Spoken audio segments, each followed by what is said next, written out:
Hi, it's Michelle Croyle with Abundant Freedom Counseling again.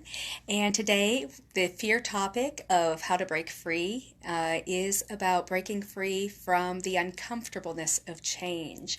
So, when we talk about making a change, oftentimes we think about um, what we'd like to do, and then we get a little bit down the path and it starts to feel uncomfortable.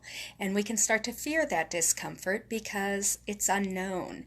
It's actually why a lot of people who struggle with drug and alcohol, besides the actual substance addiction, are uncomfortable kind of changing their patterns because the familiar dysfunction of the addiction behavior has some familiarity to it. It gives an instant payoff. There's often a benefit, even though it's not typically seen as a healthy behavior by many people. So when we think about that in negative ways or positive ways about it being uncomfortable to change, it's important to realize that that's kind of fear talking if we decide to go back.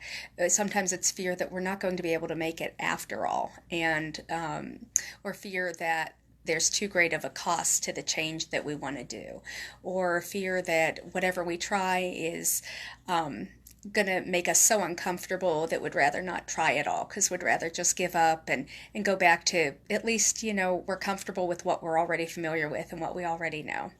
So, to be able to get past that, the tip for today is to just embrace the fact that you will be uncomfortable. All change has some element of the unknown and some element of discomfort.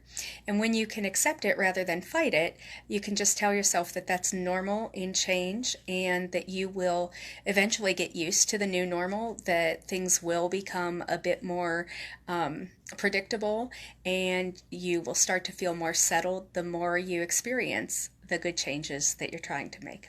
Hope that's helpful. Talk to you again tomorrow, and as always, you can check me out at abundantfreedomcounseling.com. Thanks. Have a good night.